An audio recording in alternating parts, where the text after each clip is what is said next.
Edcouch-Elsa. I graduated Edcouch-Elsa 1997, and man, I lived there all my childhood life, man, all the way up until I was, I'd say, 18, 19. This is where a bar I used to work at, man, here at Edcouch-Elsa. This bar's been around for like, man, I don't know. Joe, how long has this bar been around? This one? Yes. 35 years. 35 years, man. That's a lot. You put up a Christmas tree? Oh yeah. Who's gonna give you presents? I was waiting for you to bring a present. I did. This is a jukebox. Come over here so you can see who they got in here. Watch out. Watch out. You got Elida, Delta Boys. They're also from here, from Edcouch-Elsa, man. Gilberto Perez from Mercedes. Ruben de la Cruz is from Edcouch-Elsa also. And who's that guy over there? Who's that guy? Well, really and truly, Lucky has been a real close friend, not only of me, but the whole clientele that I have here at the Golden Q. And to top it off, he used to be my bartender back then, and then he started in the music with Frijoles Románticos, and he's a great friend, and we love him. When he was a bartender here, he wasn't really the greatest bartender, but as far as music, he is the greatest. This is where I went to school at, high school. We're gonna go and visit.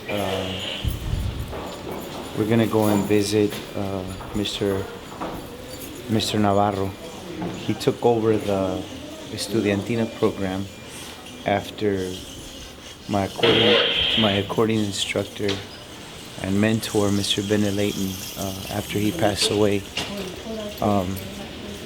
He took over that program, Estudiantina, and he's been doing it for about, I'd say, 3-4 years now, and it's doing really good. So we're gonna go and visit an old friend of mine, Mr. Navarro. Hey, grandma. So we're at Edcouch-Elsa Estudiantina. I guess this is the guitar room.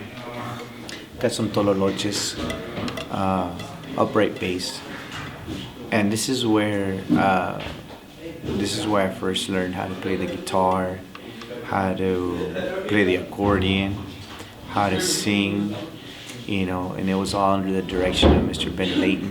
Que en paz descanse. When I first joined the Estudiantina, he gave me this, and he says, I need you to play mandolin.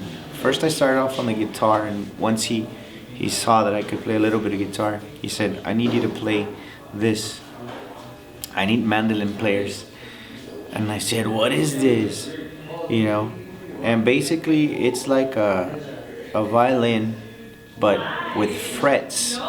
Frets are these little things right here, these metal things going across the fingerboard. Anyways, we used to, it's really like, I don't even remember if I could play it right or not, but it sounds like that.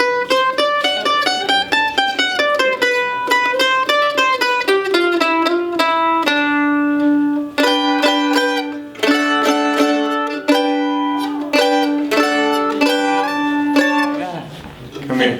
This is Javier Gonzalez. This is accordion player for Los Delta Boys, another band from here, from Edcouch-Elsa. So what's the first thing that comes to your mind when you hear the name Lucky Joe? First thing, a friend. Yeah, he taught me my first polquita back when I was a freshman. Yeah, I would pass by his house. We would live close by each other. I would see him play the accordion. And one time I stopped and told him I really like the way it sounds. Teach me something. And he taught me the first polquita. I really appreciate that. Lucky.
Clayton Gonzalez. I'm originally from Elsa. And let me tell you a little bit about Lucky Joe and how I remember him in his younger days.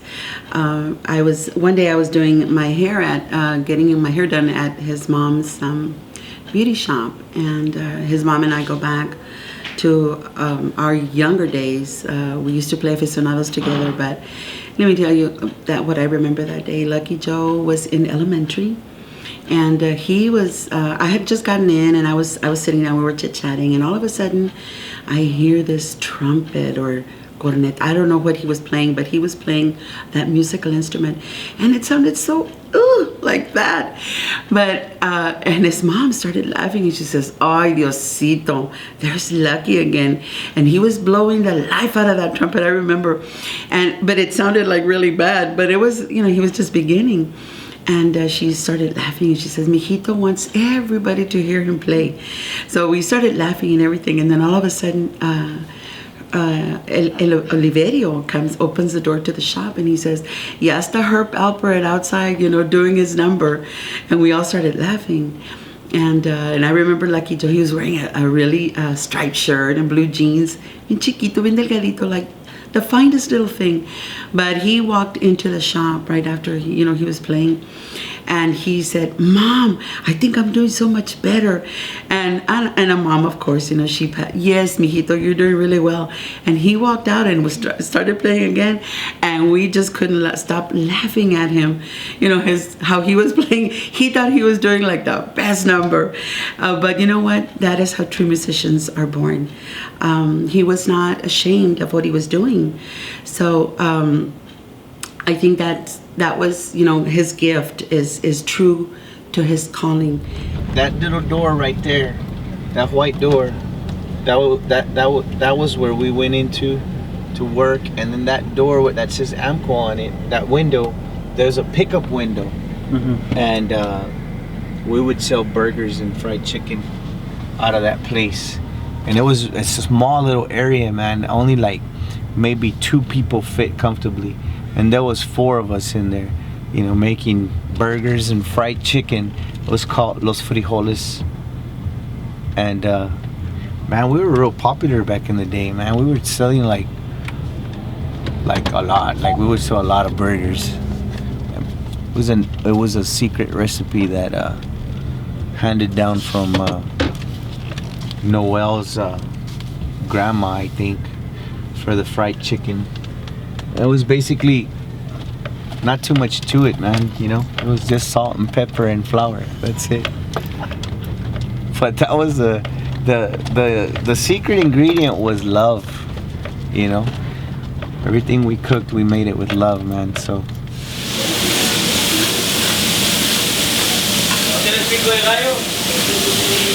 The end result of a Leroy burger.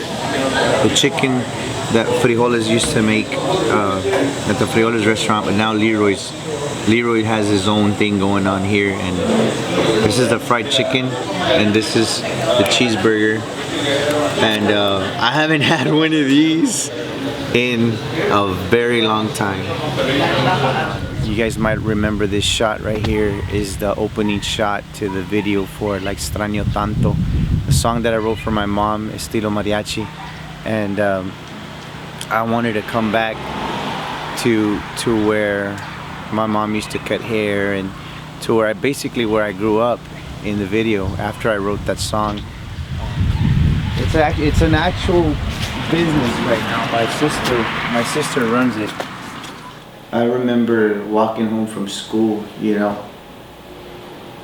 to and from. We used to walk to and from since elementary. We live like maybe elementary's down the road. We live like maybe 10 minutes away walking distance, and the high school is that way, 10 minutes away as well. So we would walk to and from, and every day I'd walk in from school. I'd walk home from school, and I'd walk in, and I'd peek my head through the door, and I'd say, "Ama, ya llegué." And she'd be here, and there'd be somebody here. She'd be right here cutting hair, and she'd look at me and she'd say, "Está bueno, mijo, tráete el accordion." And you know, I'd come play the accordion in here for her, and she loved music, man. She was a big time supporter. You know, she bought me my first accordion, and very well respected in the community. So many people came to cut their hair here with her, and you know, they loved her, man. They loved her. She was a great woman, great woman. It was real hard to open the shop again after Mom passed away. It took me about a year and a half to actually really commit to coming back to the shop, because I expected to open the door every time and see her there, and she wasn't. So it was very hard to come back. But I said, I have to do it for her, because this was her dream, to have something for all of us. So me amarré los pantalones, como quien dice, and I just started coming back. The people started coming back very slowly, because for a while there nobody would come.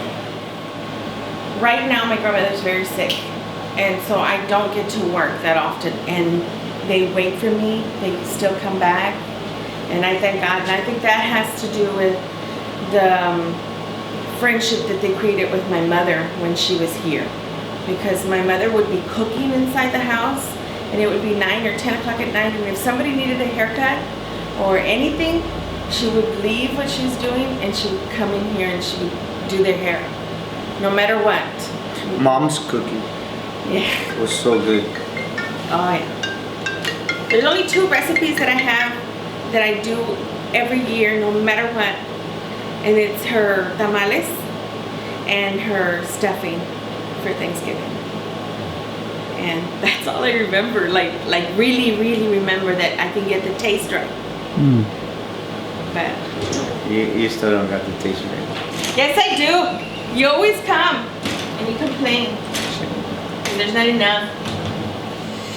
You have love for your parents, but at that age, you know, 15, I mean, you really don't know, you really don't grasp the meaning of love for a parent, or love in general for anybody. You know, you're 15, quieres andar coreando, quieres andar en los after parties de la escuela and football Fridays, and I mean, you're a teenager, man. You're the last thing on your mind is your mom is losing a parent. Yeah. You know, I guess it didn't really truly hit me till like maybe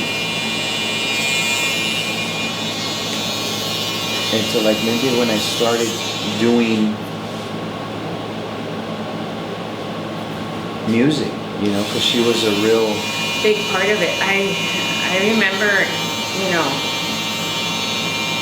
when you were little, she was always, Lucky canta, and vamos a cantar juntos, or déjame te enseño a bailar, porque a todas las muchachas les gusta bailar. yeah. It was one of her biggest things. We all learned to dance because she loved to dance. She loved life, period. So what's the first thing that comes to your mind when you hear the name Lucky Joe? The first thing that comes to my mind when I hear his name is my mom, because he missed a lot, and she missed a lot from him. You know, she missed everything he is and everything he's going to be.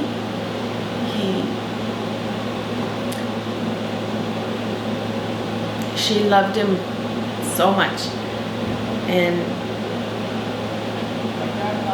he doesn't realize how much we love him. He's our baby, and he hates for me to go to his shows, because every time I see him on stage, the first thing I think of is my mom. She always wanted this for him, and he tells me, don't go if you're gonna cry. But We have to go. We have to support him. We love him. He's our baby. He's our lucky Joe. Okay, I'm gonna do a little bit of the song I wrote for my mom. You know, I just realized that I've never sang this song like live here at the shop.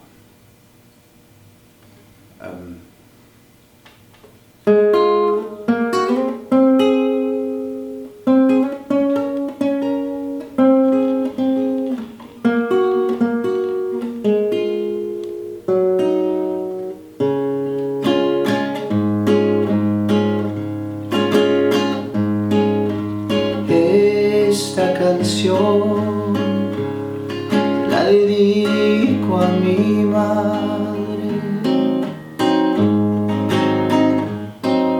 con toda la fuerza que tengo en el alma. Canto hacia el cielo para que me escuche, para que ella sepa que la extraño mucho.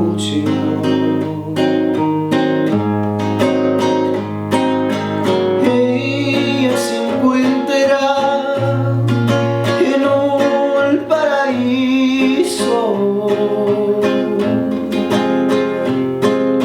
rodeada de flores, sé que está tranquila. La extraño tanto, quisiera abrazarla, contarle mis sueños, llorar en su brazo. La extraño tanto, anhelo tocarla, sentir el calor que siempre me da. La extraño tanto.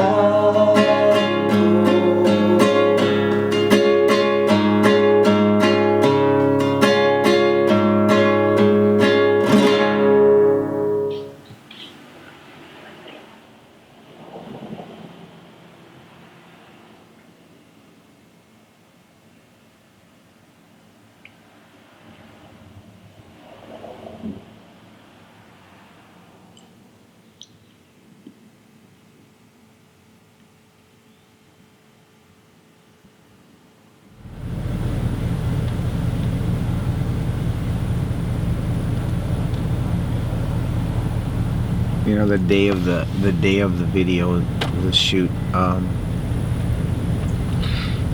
it was a beautiful day, man. It was beautiful. Like, the sun was out, you know, it wasn't too hot, you know, and as soon as we started filming, as soon as we started shooting, you know, it got cloudy and it started drizzling a little bit. And I remember the kids, the Estudiantina mariachi, or the mariachi from Edcouch-Elsa, you know, they had to stand under the tree, this tree right here. And in the video you can see how the trees are, you know, moving with the wind.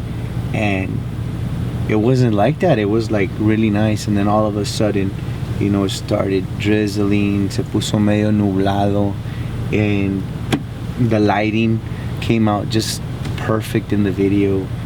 And she was here, you know, she was here with us. You know, she let us feel her presence. Well, she let me feel her presence, I think. It was a beautiful thing.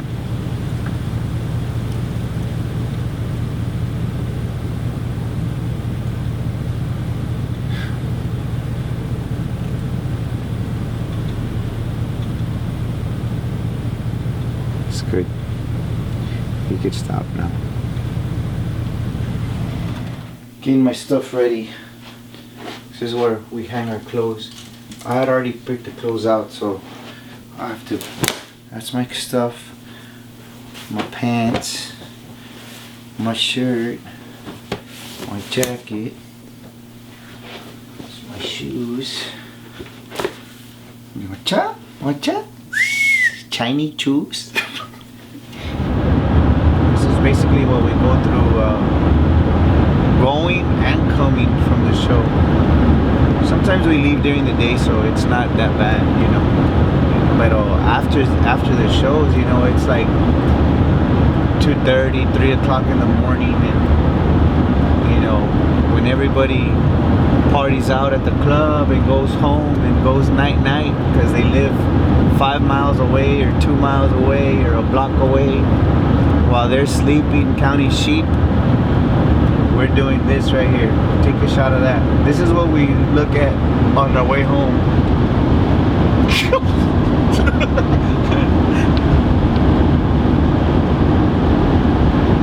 But it's all worth it, man. This is part of the show, it's part of the job, and each town it's different people, different crowds. We're a traveling, I don't want to say circus, but I mean it's kind of like that, you know. We have to share a restroom every time we get ready because there's 4 of us and we have to get ready at the same time. So we share a restroom. Louis, What? you gonna do your hair or no? No, I have a cat. Cat?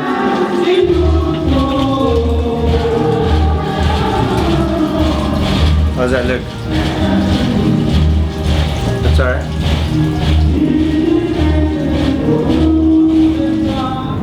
We got in at 4 in the morning from Laredo because we played last night in Laredo. And after we played, we took off home. We got in at 4 in the morning.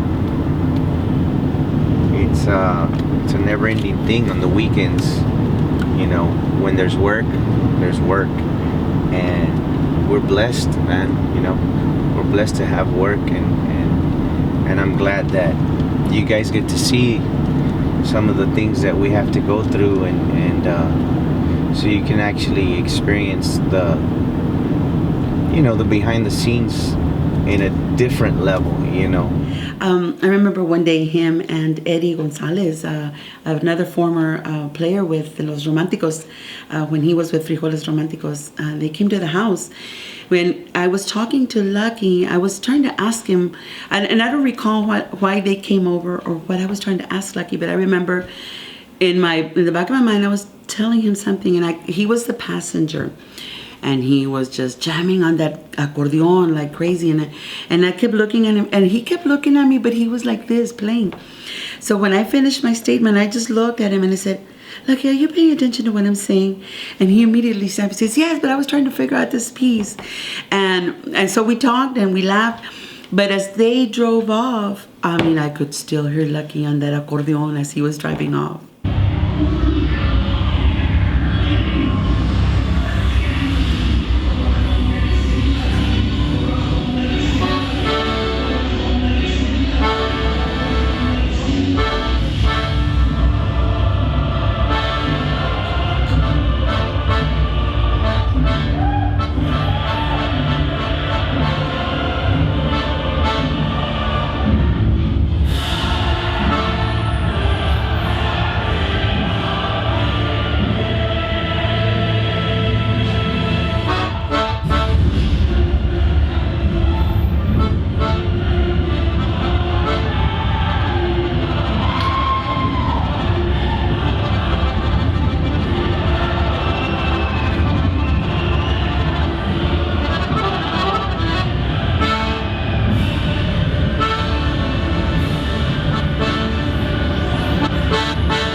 Sube y baja.